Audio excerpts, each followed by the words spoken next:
All right, picture this. You're an HR pro, right?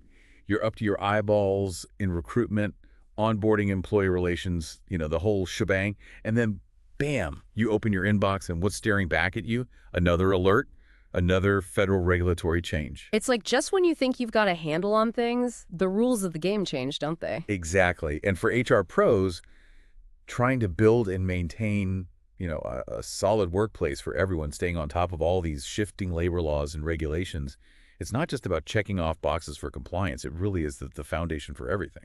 Couldn't agree more. It's an ongoing challenge for sure. And that is exactly what we're tackling head on in this deep dive. We've been combing through the latest updates from the Federal Register and a whole bunch of other essential government publications, all to bring you the need-to-know info, the stuff that really matters for HR right now. Think of this as your shortcut, your cheat sheet to what's new and what's important in the world of federal regulations. We've really focused on pulling out the core information, the finalized rules, anything that's being proposed, and any big announcements, notices from the agencies that have the most direct impact on how HR operates. So our mission with this deep dive, if you will, is pretty straightforward. We want to equip you with a clear understanding of what's changed recently in the federal regulatory landscape, and just as importantly, what those changes actually mean for, your day-to-day HR responsibilities. Yeah. You do your job. Practical application, that's the key, isn't it? Absolutely. So let's get down to brass tacks. Let's unpack this, starting with the Federal Register. Now, I know that name can sound pretty official, maybe even a little intimidating. So for those who aren't, regularly browsing government publications, what exactly is the Federal Register? Okay, so imagine the Federal Register as the official daily newspaper of the U.S. government. Okay, I can see that. It's published every single day by the National Archives and Records Administration, or NANR for short.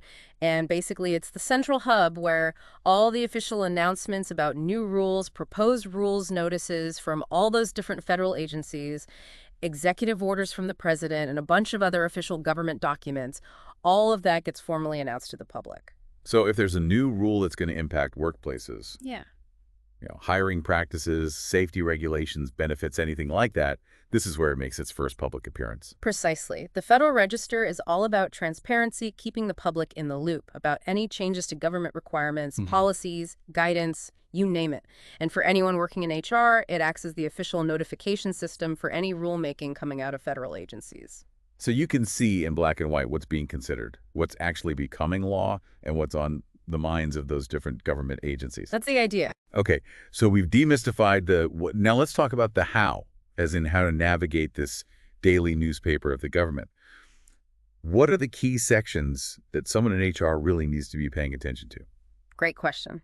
There are a few really important ones to keep an eye on. The presidential documents section. That's where you'll find things like executive orders, which, as you might imagine, can have pretty direct implications for businesses, especially those that work with the federal government as contractors. But for most day-to-day HR stuff, the rules and regulations section, that's your bread and butter. Okay.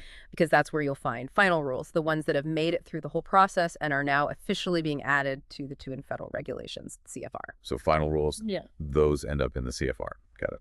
Mm-hmm.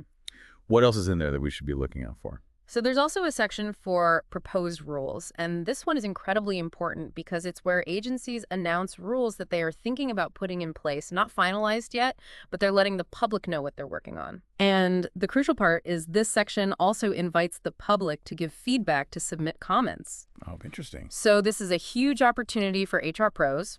You can voice your opinions, share your expertise based on what you're seeing in the real world, and potentially even influence the final shape of these regulations before they actually become law. I like that hearsay. Exactly. And then the last section I'll mention is notices. And this is kind of a catch-all for all sorts of agency announcements, things like meeting schedules, when public hearings are happening, any reports they've published, and even changes to how they operate. Okay, so if something shows up in the Federal Register, it's official, like it's actually happening. Not precisely publication in the Federal Register. It's like the official stamp of approval. It provides official notice to everyone out there, confirms that the agency has the legal authority to issue the document and gives it that, legal force. And as you mentioned with those proposed rules, remember the Administrative Procedure Act that generally requires agencies to issue something called a Notice of Proposed Rulemaking.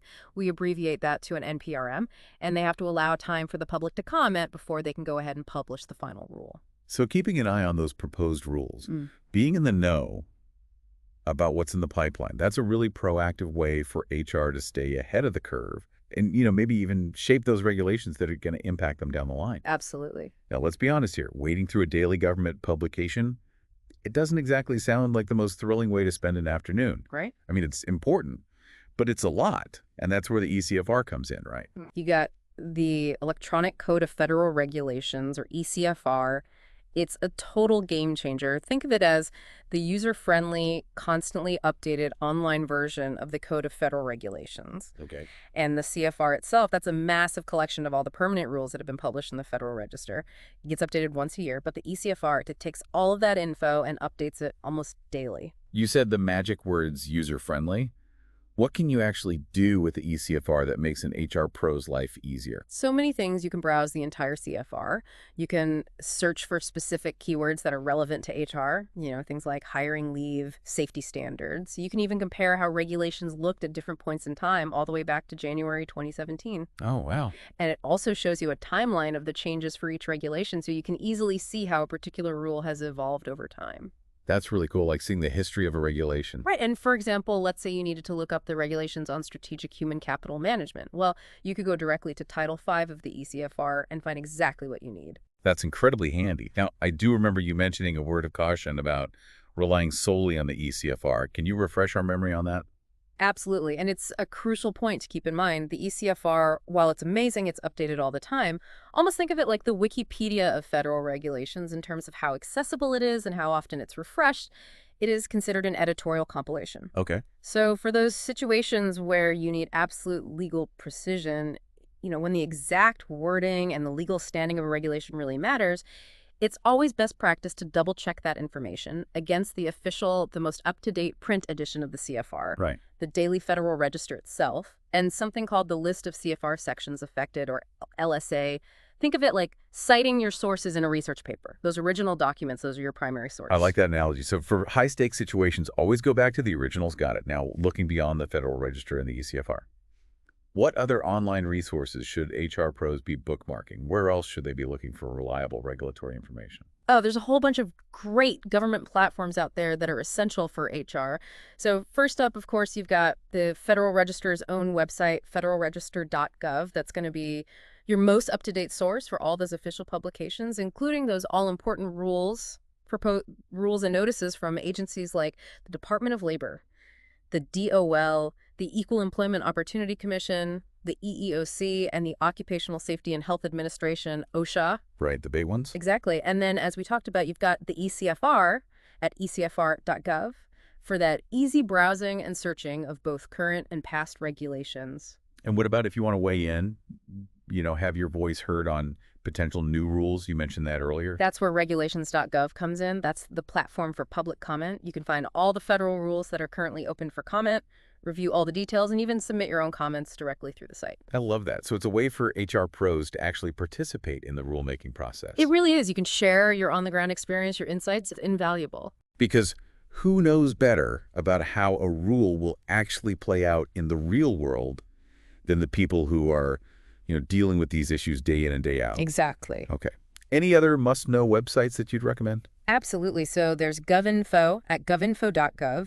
They provide public access to a massive library of official government publications from the U.S. Government Publishing Office and the National Archives. And that includes those official printable versions of the Federal Register and the CFR. Perfect for when you need to print something out and highlight it old school. Exactly. And then you've got the Unified Agenda at reginfo.gov.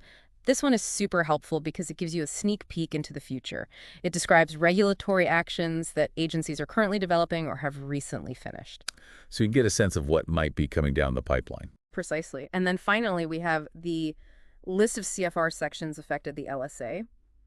You can find that by searching on GovInfo, and this is a monthly publication that lists all the specific sections of the Code of Federal Regulations that have been changed by rules, proposed rules, and notices published in the Federal Register since the last annual update of that particular CFR title. Okay. It's a bit technical, I know, but it's a great way to really zero in on changes to very specific regulations that you're monitoring. If there's a particular area of the CFR that you're really focused on, the LSA can help you stay on top of any tweaks or revisions.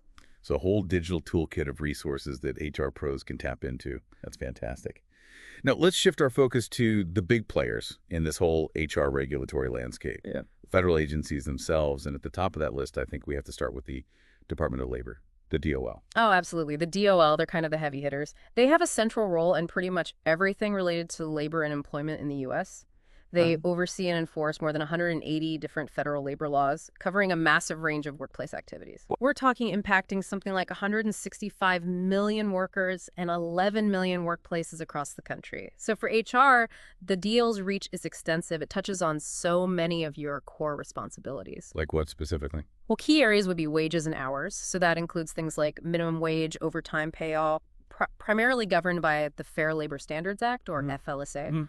They also oversee workplace safety and health through OSHA and the Security of Employee Benefits. That falls under the Employee Benefits Security Administration, or EBSA, which administers ERISA, the Employee Retirement Income Security Act. Right. And, landmark pieces of legislation like the FLSA and the Family and Medical Leave Act, FMLA, those all fall under their authority. So given this massive mandate, you can see why the DOL is a primary source of regulatory updates that directly impact, the daily work of HR professionals. They really do cover the essentials. Yeah. Wages, safety, benefits, the foundational elements of employment. What about ensuring fairness and equal opportunity in the workplace? That's where the EEOC comes in, right? You got it. The Equal Employment Opportunity Commission, the EEOC, they're the ones responsible for enforcing federal laws that make it illegal to discriminate against job applicants or employees based on certain protected characteristics. Right. This includes things like race, color, religion, sex. And that now explicitly includes pregnancy, sexual orientation, and gender identity, national origin, age, if you're 40 or older, disability, or genetic information.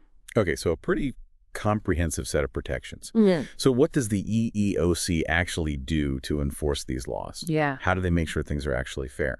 So they work on promoting fairness and equal opportunity through the enforcement of several key anti-discrimination laws like Title VII of the Civil Rights Act, the Americans with Disabilities Act, the ADA, the Genetic Information Non-Discrimination Act, GNMA, and the more recent Pregnant Workers Fairness Act, the PWFA. But it's not just about taking action when discrimination happens. They also issue crucial guidance to help employers understand these laws. They investigate charges of discrimination that are filed, and they can even engage in litigation, which basically means taking companies to court to address discriminatory practices. Right.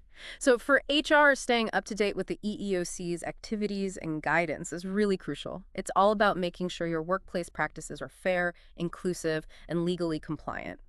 This helps you avoid potentially costly discrimination claims, but it also fosters a more positive and equitable work environment. Absolutely. I mean, that's what we all want. Right. And they even have a strategic enforcement plan that outlines their priorities, which can be really insightful for HR. You can see where their focus is and what types of issues they're really honing in on. So it's like a peek behind the curtain. Exactly. Okay, now we talked about OSHA earlier as being part of the DOL, but it's significant enough in its own right to deserve a closer look, don't you think? Oh, definitely. OSHA is a big deal. They're specifically laser focused on ensuring safe and healthful working conditions for employees.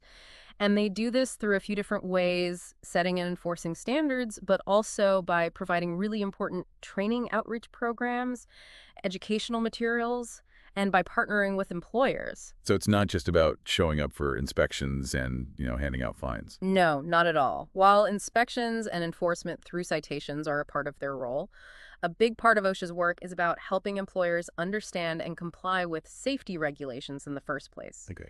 Their goal is to prevent workplace injuries, illnesses, and fatalities before they happen.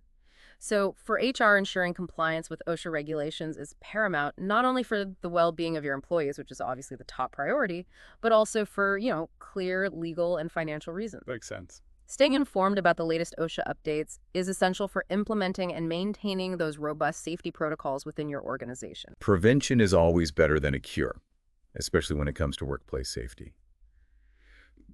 So are there any other federal agencies that maybe aren't quite as well known, but that HR professionals should still be keeping on their radar? Yeah, definitely. While the DO, the EEOC, and OSHA, they're kind of the big three for most HR pros, depending on your industry or the type of organization you work for, there might be others that are really important to keep an eye on. Okay. So, for example, if you work for the federal government itself, the Office of Personnel Management, or OPM, or the main HR agency for the government, and they set all the personnel policies for federal employees.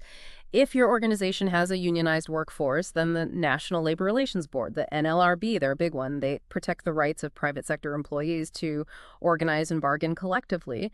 And as we mentioned earlier, within the DOL, there's the Employee Benefit Security Administration, or EBS, and they focus specifically on overseeing and enforcing the rules around employer-sponsored benefit plans under ERISA. So the takeaway here is to figure out which federal agencies have the biggest impact on your organization's operations and make sure you're plugged into what they're doing. I like that, a tailored approach to managing the regulatory landscape. Mm-hmm. Okay, now let's get into the nitty-gritty. Let's actually decode some of these recent Federal Register updates and talk about what they mean for HR professionals on the ground. And I think a good place to start is with developments in wage and hour. There's been a lot of talk about the FLSA overtime rule. Oh, there has been a lot of back and forth on that one. So back in April 2024, the Department of Labor, they issued their final rule updating the salary thresholds for certain white-collar exemptions under the Fair Labor Standards Act.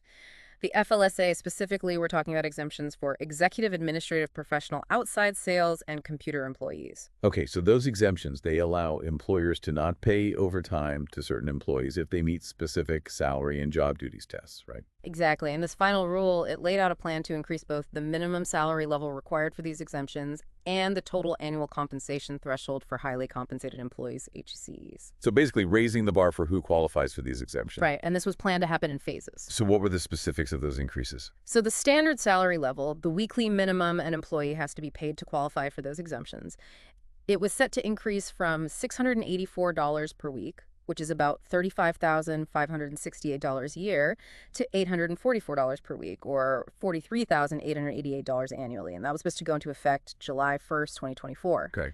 Then there was another increase scheduled for January 1st, 2025 that would have raised it again to $1,128 per week, or $58,656 per year.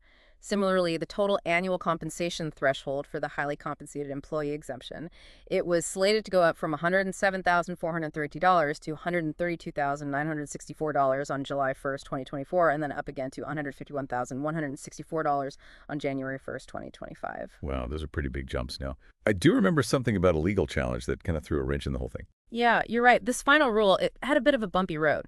So a federal court in Texas, they issued a decision in November 2024 that actually blocked the January 1, 2025 increase from taking effect. Oh, wow. And there was some initial confusion. Some folks thought this ruling might have even invalidated the July 1, 2024 increase as well, potentially dropping the salary threshold back down to the 2019 level of $684 a week. So a lot of uncertainty, and I imagine a ton of extra work for HR departments trying to figure out what to do. You can say that again. So where do things stand now? What's the current situation? Okay, so here's the deal. The July 1, 2024 threshold increase, that one actually did go into effect for most employers. Okay. But the court's decision to block the January 1, 2025 increase, that means HR professionals really need to take a close look at their current employee classifications and their compensation levels.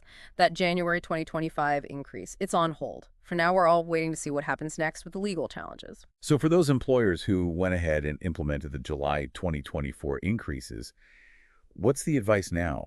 Should they stick with those higher levels or go back to the previous ones? That's the million-dollar question right now. And honestly, there's no easy answer. Employers need to weigh several factors. On the one hand, if you revert back to the lower salary levels, you could see some negative impacts on employee morale, potentially even lose talent. People might feel like they're getting a demotion even if their job duties haven't changed. Right. But on the other hand, if you maintain those higher levels, you're looking at increased labor costs. And that can be a big hit, especially if the legal landscape shifts again. So it's a tough spot. And it really highlights how important it is for HR to build compensation strategies that are adaptable. You can't just rely on those specific thresholds. You know, they're moving targets. Right. Always plan for the unexpected. Exactly. It might be a good time to take a fresh look at job descriptions, really focus on the actual duties and responsibilities of positions rather than just the salary level. And that'll help make sure you're classifying everyone correctly under the FLSA, regardless of how these thresholds bounce around. And of course, when in doubt, talk to a lawyer.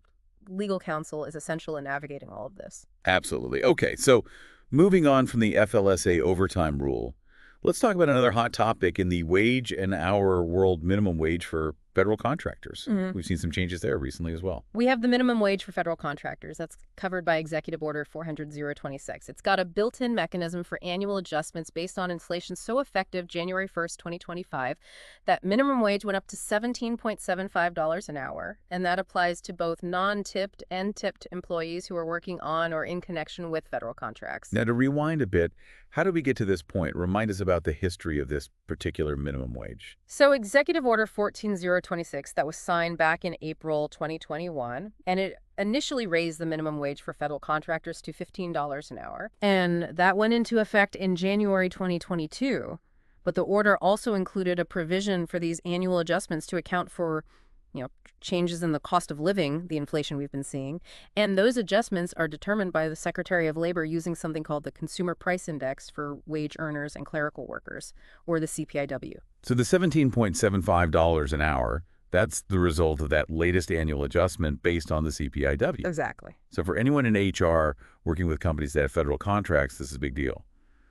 They've got to make sure they're in compliance with this updated minimum wage if they want to keep those contracts. Right. This probably means updating payroll systems, making sure all affected employees are notified about the wage increase that went into effect at the beginning of the year. Okay, so moving on from wages, let's talk about another crucial area, workplace safety and health. It seems like OSHA's been pretty busy lately, particularly with updates to the Hazard Communication Standard. Oh, they have been busy. Back in May of 2024, OSHA, they issued a final rule to update their Hazard Communication Standard. We often call it HCS. And this update was all about aligning with the 7th revised edition of the United Nations Globally Harmonized System of Classification and Labeling of Chemicals, GHS. Right. Think of the GHS as a kind of international set of guidelines to make hazard communication consistent across different countries. So no matter where you are, a chemical label means the same thing. That makes sense. So this update to the HCS, it went into effect in July of 2024, and it's all about improving the quality of information that employees get about chemical hazards, making those labels clearer, and standardizing those safety data sheets. The SDS OSHA did issue a correction notice in October 2024 to address some minor errors in the final rule, but the main thrust of it is about better communication. Okay, so better hazard communication. What are the key changes that HR and safety teams should be focusing on? So one of the biggest things is they've got more specific and detailed criteria now for classifying the hazards of chemicals.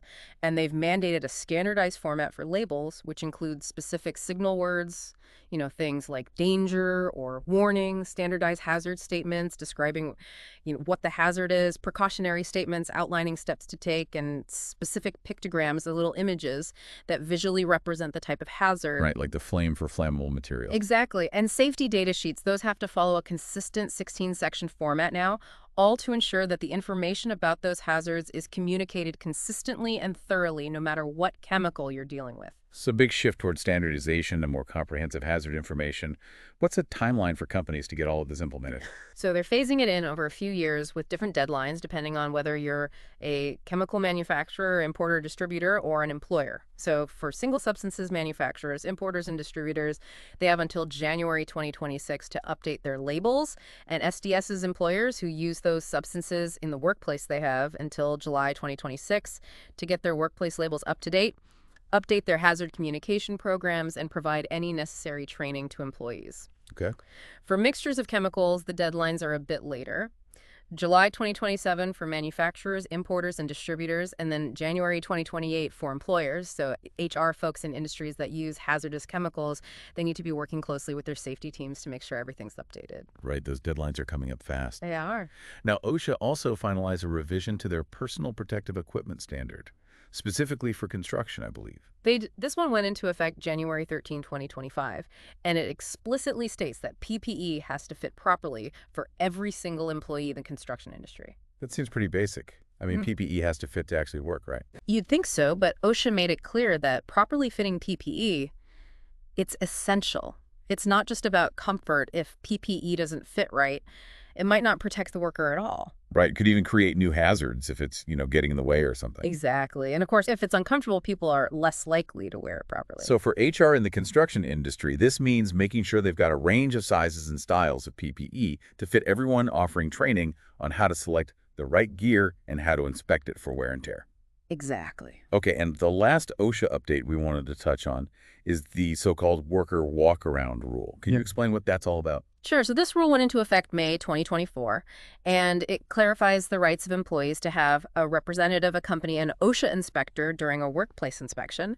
And that representative can be another employee or someone from outside the company. A non-employee representative. Now, that seems like it could be a little tricky for employers. It can be now for a non-employee to be they have to be considered reasonably necessary for an effective inspection. So maybe they have specific knowledge about the hazards or conditions in that workplace, or they have language skills that are needed. But this has raised some concerns among employers about potential issues with safety liability, confidentiality of company info, and even the possibility of, third-party representatives like union organizers having agendas that go beyond workplace safety. So what should HR be aware of with this rule?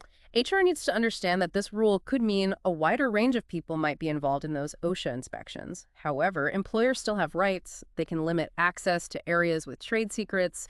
They can object to any representative who's interfering with the inspection process. Right, it's all about knowing your rights and responsibilities. Exactly. Okay, let's shift gears now to anti-discrimination and equal opportunity. The EEOC recently issued final guidance on the Pregnant Workers Fairness Act. They did. This final rule came out in April 2024, and the PWFA itself went into effect June 2023. So this act, it requires employers with 15 or more employees to provide reasonable accommodations to qualified employees or applicants who have limitations related to pregnancy, childbirth, or related medical conditions, unless doing so would create an undue hardship for the employer. So what sorts of limitations and conditions are we talking about here? The rule clarifies this. It's pretty broad. It includes things like lactation, miscarriage, even having an abortion. It outlines how employees can request accommodations and gives examples like more frequent breaks, being able to sit or stand, changes to work schedules, leave for appointments or recovery telework, even temporarily suspending certain job duties if they can't be performed safely, and it limits when employers can ask for medical documentation. Okay, so for HR, what are the key takeaways from this PWFA guidance? Yeah. HR should review and update their policies on reasonable accommodations. Make sure they align with the PWFA trained managers on handling these requests, emphasizing how broad the law is, and the limits on asking for medical documentation. It's all about creating that supportive environment where these requests are handled fairly. Absolutely, and the EEOC also updated its enforcement guidance on harassment in the workplace. Yes, this was a big one, the first major update in years. It addresses what constitutes unlawful harassment and the standards for employer liability under all the EEO laws, including those based on race, color, religion, sex, which include sexual orientation, transgender status, and pregnancy, national origin, age, disability, and genetic information. Wow, so pretty much every protected category. What are some of the most important updates that HR needs to be aware of? Well, it reflects recent legal developments like the Supreme Court ruling on LGBTQ plus protections, and it addresses remote work and online harassment. So things like sexist or racist comments during video calls or in online chats, those can be unlawful harassment. The guidance also talks about intentionally misgendering someone or denying them access to the bathroom that aligns with their gender identity. That's considered potential sex-based harassment. Okay, so really important clarifications for the modern workplace. And what's the EEOC's main focus in this updated guidance? Proactive prevention, they really stress that having clear anti-harassment policies, multiple ways for employees to report harassment, and regular training for everyone, especially managers, on what harassment is and how to prevent it. That's key. Absolutely. Prevention is always better than trying to deal with a problem after it's already blown up. So a call to action for HR, review those policies, review your training, make sure they're up to date. Exactly. Okay, let's wrap up with a few other relevant updates. Employee benefits and some other employment matters. What's new there? So the Employee Benefits Security Administration, or EBSA, which is part of the DOL, they amended their Voluntary Fiduciary Correction Program, or VFCP. This program encourages those who manage employee benefit plans to self-correct certain breaches of their fiduciary responsibilities under ERISA. Okay, so basically encouraging folks to identify and fix any potential violations of those rules that protect the financial interests of people in those benefit plans. Right, and this is particularly important for HR folks who are involved in managing benefit plans. Any other notable updates in this area? In December 2024, the Department of Health and Human Services, they withdrew a proposed rulemaking that had to do with coverage of preventive health services under the Affordable Care Act, the ACA. Okay, so no immediate changes, but it sounds like something HR should keep an eye on. Definitely, it suggests there might be some shifts coming in how healthcare benefits are regulated. And then lastly, the EEOC, they issued a proposed rule in late 2024 that would extend the EEO record-keeping requirements to include charges filed under the Pregnant Workers Fairness Act. The comment period for this one ends early 2025. But if it's finalized, it would require employers to keep records related to PWFA charges for at least a year. Okay, so more record-keeping requirements potentially on the horizon. Yes. So HR should be aware of that proposed change. It could impact their record retention policies. So much to keep track of, so many moving parts. What advice can we give to HR professionals who are trying to keep up with all of this and make sure their organizations are staying compliant? The key is to be proactive. Don't wait for those alerts to hit your inbox. Set up a system for monitoring the Federal Register, the DOL website, the EEOC website, OSHA's website. Subscribe to their alerts. Set up calendar reminders, delegate tasks within your team. Right, divide and conquer. Exactly. When you see a big update, analyze it carefully, figure out what it means for your organization, and don't be afraid to reach out to legal counsel for help interpreting and implementing those changes. And once you understand those changes, clear communication within your organization is crucial, right? Absolutely. As soon as new rules or changes come out, you need to have a plan for communicating those changes to your employees. Make it easy to understand. Update your handbooks, your policies. Use different channels, email, internet newsletters, team meetings, whatever works best for your company, and then provide targeted training for both employees and managers. Make sure everyone's on the same page. Exactly, because when employees understand the rules, they're more likely to follow them. And don't forget about all those great resources those government agencies provide, those fact sheets, FAQs, webinars, guides. All of that can be so helpful. Definitely take advantage of those resources and think about getting involved in professional organizations like SHRM or CQP-AHR, attending conferences, webinars. It's a great way to learn from other HR pros, share best practices, stay ahead of the curve. So we've covered a lot of ground today. Really dove deep into these recent regulatory updates. Wage and hour, workplace safety, anti-discrimination, employee benefits. It's clear that for HR professionals, this is not a field where you can just coast. You've got to be constantly learning, adapting to stay on top of everything. Couldn't agree more. It's a dynamic field, and those who embrace that continuous learning, they're the ones who are going to thrive. So on that note, here's a final thought to leave you with as you think about all these rapid changes. What concrete steps can you take today to make sure your organization not only stays compliant, but also creates that environment where employees are informed, engaged, and truly feel supported? It's a great question. Think about those resources we talked about. Which ones could be most helpful for your specific needs and challenges? And don't be afraid to share your own strategies with your network. It's all about continuous improvement and collaboration in this ever-changing world of HR. Couldn't have said it better myself.